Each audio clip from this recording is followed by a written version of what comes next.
안녕하십니까. 저는 45회 신체 손해사정사에 합격한 변인섭이라고 합니다. 저는 현재 손해보험사에 재직 중에 있고 33년째입니다. 내년에 정년퇴직을 1년 앞두고 있고 현재 업무는 손해사정 업무와 무관한 소비자보호 파트에서 근무를 하고 있습니다.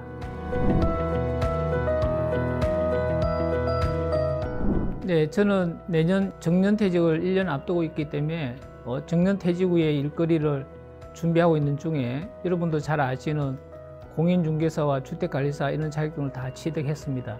그런데 곰곰이 생각해 보니 제가 했던 일을 또 계속 하는 것이 리스크를 줄이고 더 잘할 수 있는 것 같고, 특히 제가 보험에서 30년을 다닌다는 것 때문에 자격증 하나 없는 것이 부끄럽다는 생각이 들어서 손해사정사 자격증을 취득하게 됐습니다. 네, 손해사정사를 도전하기 위해서 준비하는 중에 우연히 저희 회사 교육 프로그램으로 EPS의 강의가 등록이 되었습니다. 그래서 그 EPS에서 제공한 강의를 한번 들어보니까 너무 귀에 쏙쏙 들어오고 이해가 잘 돼서 재미있었고, 더군다나 회사가 이 학원 근방에 있어서 동선도 잘 맞고 해서 EPS를 선택하게 되었습니다. 그리고 계속해서 어떤 학업의 동일성을 유지하기 위해서 계속해서 수강하는 게 낫다고 판단해서 EPS 손사를 선택하게 되었습니다.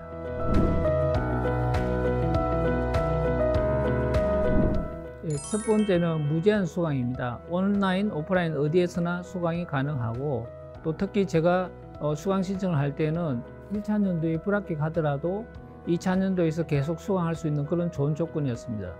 두 번째는 단기 집중 모의고사 반 운영입니다. 단기 집중 모의고사는 오전에 시험을 치고 오후에 바로 첨삭을 해주는 등 상당히 그 집중 모의고사에서 도움을 많이 받았고, 마지막 금요일은 실제 시험 시간과 동일하게 그 시험 시간과 환경을 두고 준비를 하기 때문에 실전에서 상당히 도움을 많이 받았습니다. 다음에 세 번째로는 강사진 구성입니다. 두 분은 현업에 근무를 하고 계시고, 두 분은 손사법인에서 다양한 경험을 가지고 계신 분이기 때문에 수업시간 내내 동기부여와 또 끝까지 포기하지 않도록 많은 격려를 준 덕분으로 상당히 EPS에 좋은 강사진을 보유하고 있다고 생각합니다.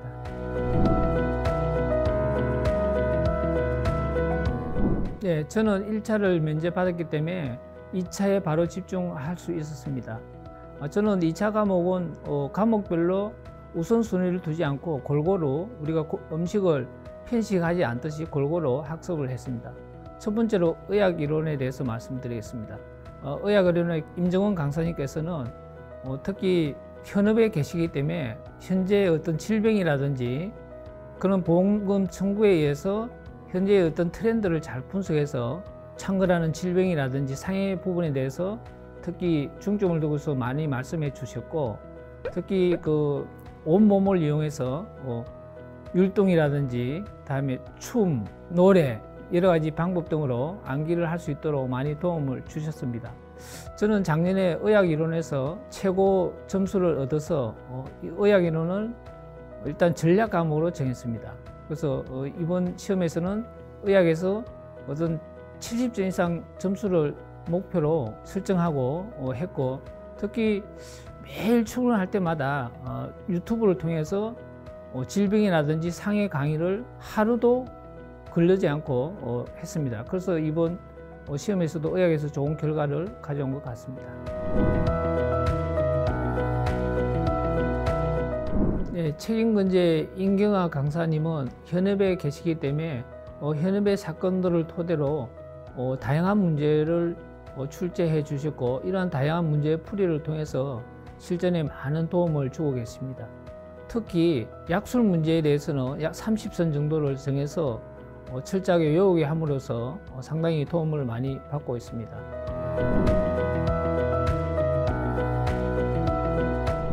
네, 삼보험의 최상은 강사님은 현업에 계시기 때문에 개정사항이라든지 업계 이슈 부분에 대해서 신속하게 잘 고지해 주십니다. 또 이런 부분들이 학습에 많이 도움이 됐고, 특히 닥치고 약관을 많이 강조하셔서 표준 약관 부분에서는 많이 숙지를 했고, 특히 저 같은 경우에는 2001차년도에 삼범위 가락이 나왔습니다. 그래서 이 가락 과목을 어떻게 집중적으로 공부를 해서 이번 2022년도에는 만회할 것인가에 대해서 상당히 집중을 했고, 그 결과로 표준 약관뿐만 아니라 장애보험 부분에서 상당히 암기를 많이 해서 이번에 가락을 면하고 높은 점수는 아니지만 만족할 만한 점수를 받았던 것 같습니다.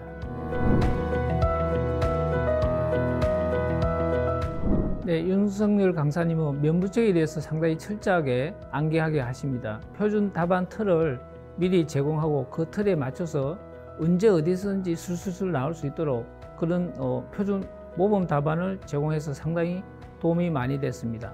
특히 표준 약관 개정사항이라든지 이런 부분에 대해서 철저하게 학습하게 해서 또 이번 시험에도 상당히 도움이 많이 됐던 것 같습니다. 그리고 자동차 보험을 학습하기 위해서는 각 보험사에서 제공하는 표준 약관을 항상 소지하고 표준 약관을 보다 좀 명확하게 이렇게 외우고 학습하는 게 상당히 중요할 것이라고 생각합니다.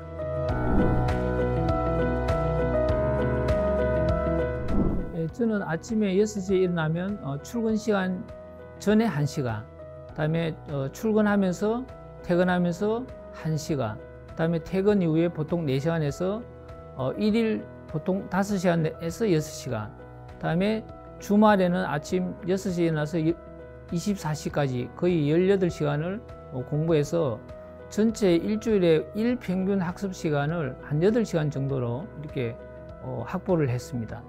그다음에 학습 진도 관리는 학습 진도 일정표를 작성해서 어떤 과목에 편중되지 않도록 골고루 학습하도록 했고, 일일 학습량도 수강한 그 강의 수를 일일이 다 적어가면서 체크를 했습니다. 네, 저는 59세의 나이로 좀 나이가 많은 쪽에 속하는데 눈 문제 때문에 상당히 힘들었습니다. 눈이 어두침침하고 이래서 끊임없이 또 영양제를 복용하면서 극복했고, 특히 암기가 잘 안 됐습니다. 그래서 이 암기 부분을 해결할 수 있는 방법은 반복 학습밖에 없다고 생각합니다. 다음에 직장이라면 겪는 업무와 학업을 병행하는 부분입니다. 그래서 이 부분을 극복하기 위해서는 아침에 출근 시간 전, 다음에 업무 시간도 짬짬이 시간을 활용했고요.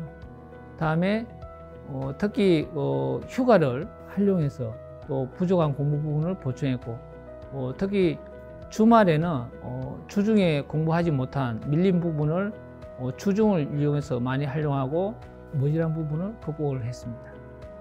다음에 시험 치기 전에는 작년에 제가 시험 치기 전에 머리가 아파서 타이레놀까지 먹고 한 경험이 있기 때문에 시험 치기 전에, 특히 저희 시험이 여름에 진행되는 시험이기 때문에 건강관리가 상당히 중요합니다. 그래서 이번 시험에는 3일 전부터 공진단을 먹고 하루하루 평소보다는 잠을 좀 더 자고, 그래서 스케줄 관리에 많이 힘을 썼고요.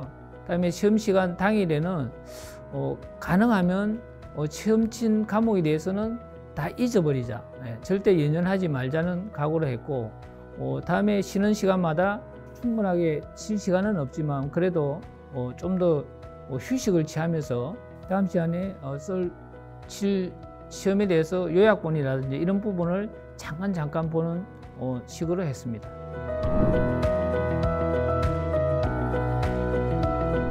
첫 번째는 절대적인 학습량을 확보하는 것입니다. 그래서 저 같은 경우에는 주 평균 한 8시간 정도를 학습 시간을 확보하도록 노력했고, 특히 공부를 과목별로 편식 없이 하기 위해서 스케줄표를 관리하면서 골고루 학습을 했습니다. 그래서 한 과목에 치중하지 않고 또 한 과목당 학습 시간이 늘어짐으로 인해서 또 휘발성이 강하기 때문에 그래서 골고루 학습하도록 노력했습니다. 두 번째는 효율적인 학습 방법입니다.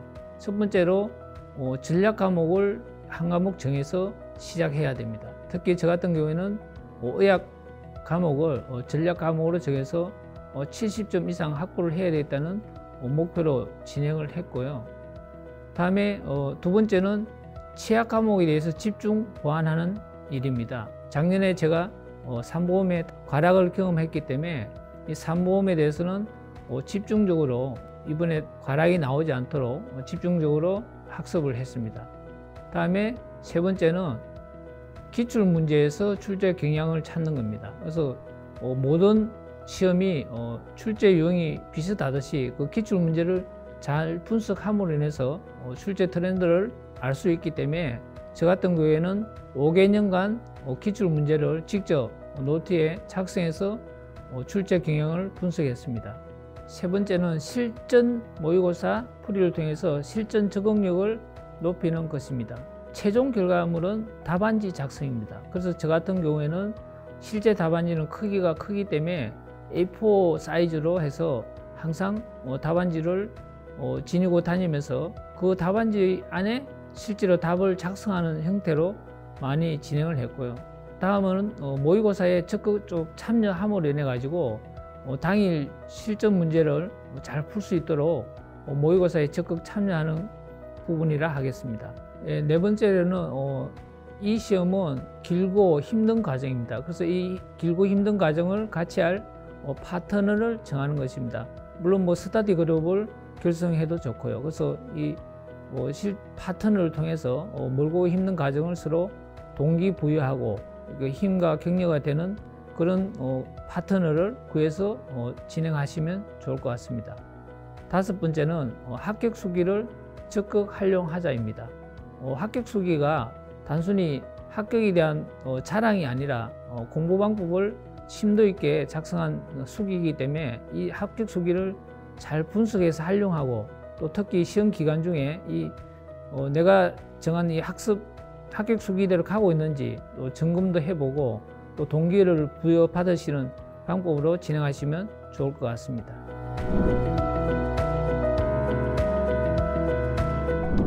저는 현재 손수화 업무를 하고 있지 않기 때문에 손수화 업무와는 무관하지만 제가 합격한 이후로 합격 수기를 통해서 많은 후배들에게 또 동기부여를 하게 한 점이 좋았던 것 같고요.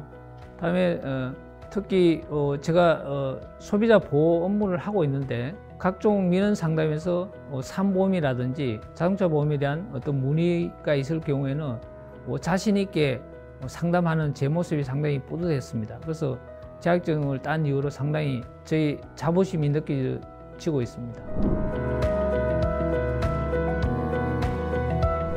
네, 저는 정년퇴직이 1년여 남았습니다. 그래서 남은 기간 동안 전문 손해사정서로 거듭나기 위해서 많은 준비를 하고 제2의 인생 설계를 잘해서 앞으로 전문 손해사정사로 잘 활동하도록 하겠습니다. 또 가능한 기회가 된다면 또 이 수험을 준비하는 많은 수험생들의 멘토 역할도 하고 싶습니다.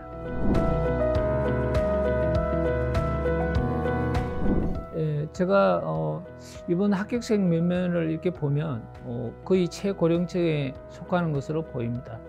우리가 많은 이 시험이 상당히 길고 힘든 과정입니다. 그래서 여러 가지 시련이 많습니다. 그래서 이 시련을 우리가 교훈 삼아서 다음에 잘할 수 있다는 그런 각오로 임하시면 반드시 좋은 결과가 있을 것 같습니다. 나의 성공이 누군가의 어떤 꿈이 된다면 이 또한 얼마나 보람되겠습니까? 그래서 여러분들도 어려움을 다 극복하면서 여러분이 원하는 바를 성취한다면 반드시 그 꿈이 누군가의 꿈이 되겠습니다. 그래서 늦다고 생각할 때 우리가 가장 빠를 때입니다. 여러분 힘내시고 화이팅 하셔서 46개 시험에서 합격의 영광을 누리시기 바랍니다. 화이팅!